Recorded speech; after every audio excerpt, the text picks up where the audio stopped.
কৃষ্ণ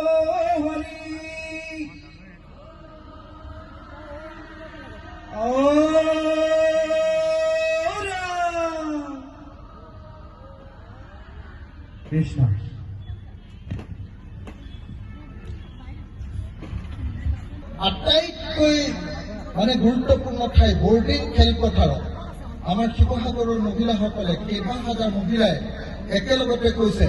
আমাৰ মঞ্চত থকা সকলকো মই ক'বলৈ অনুৰোধ কৰিছো, ছাইডত থকা সকলোকে একেলগে হাততালি বজাই এবাৰ অসমৰ মুখ্যমন্ত্ৰীক জনাই দিয়ক, আমি সকলোৱে জোৰকে হাততালি বজাই জনাই দিম যে যদি জুবিন দাৰ ন্যায় নাপাওঁ, 8 ডিচেম্বৰ বুলি কৈছে, 8 ডিচেম্বৰত তেওঁ চাৰ্জশ্বিট দিম বুলি কৈছে। যদি সেই সঁচাকে জুবিন দাৰ যিসকলে হত্যা কৰিলে বা যিসকলে মাৰিলে সেইসকলে যদি সঁচাকে ফাঁচী কাঠত নোলমে, তেতিয়াহ'লে কিন্তু ভৱিষ্যতেও হিমন্ত বিশ্ব শৰ্মাক কেতিয়াও আমি শান্তিত থাকিবলৈ নিদিম। হয়নে নহয়? হয়নে নহয়? আপোনালোকে ভাবক যে অসমীয়া জাতিৰ আটাইতকৈ আপোন ল'ৰাটো যি গোটেই জীৱন অসমীয়া জাতিৰ কাৰণে গীত ৰচনা কৰিলে। আমি ভূপেন দাক জানো, ভূপেন দাই যেনেকৈ গোটেই জীৱনটো অসমীয়াৰ কাৰণে দিলে, গোটেই জীৱনটো জাতিৰ কাৰণে দিলে।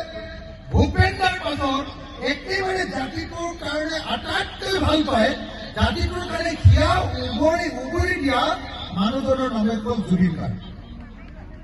হয়নে নহয় বাৰু?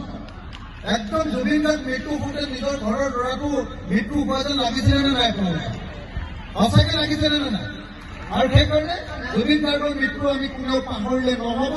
মই অনুৰোধ জনাইছো, এবাৰ জোৰকে এটা হাততালি বজাই হিমন্ত বিশ্ব শৰ্মাক জনাই দিব লাগিব যে আমাক ন্যায় লাগিব।